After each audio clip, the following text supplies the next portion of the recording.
vàng là phân in ngày trong đám thông khả kinh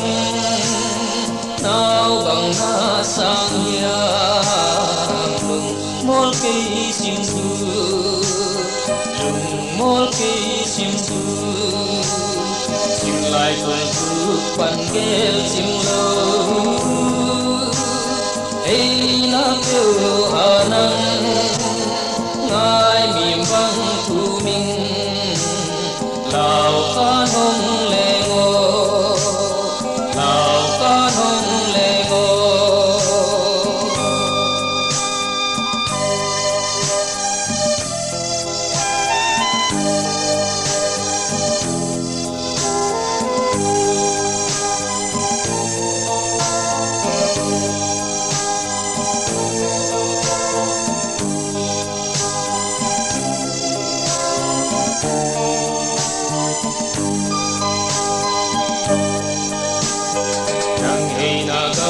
vàng lá văn in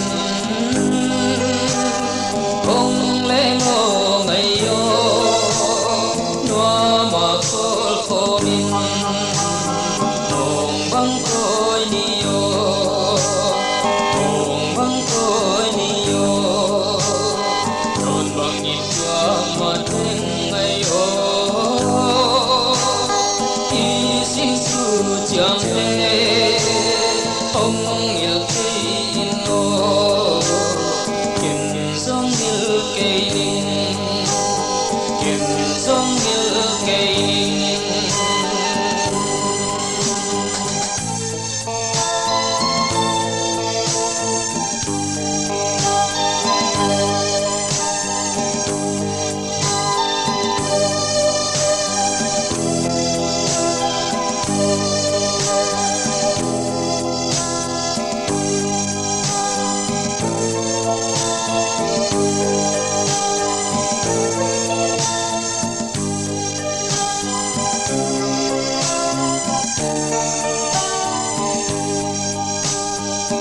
na gầm vang là pan in ngày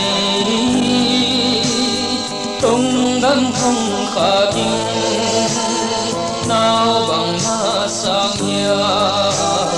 đừng mol cây sim du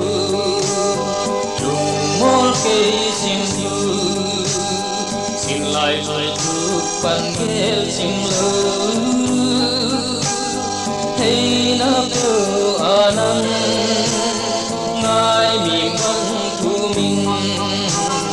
thảo phan hồng lệ ngô thảo phan hồng lệ ngô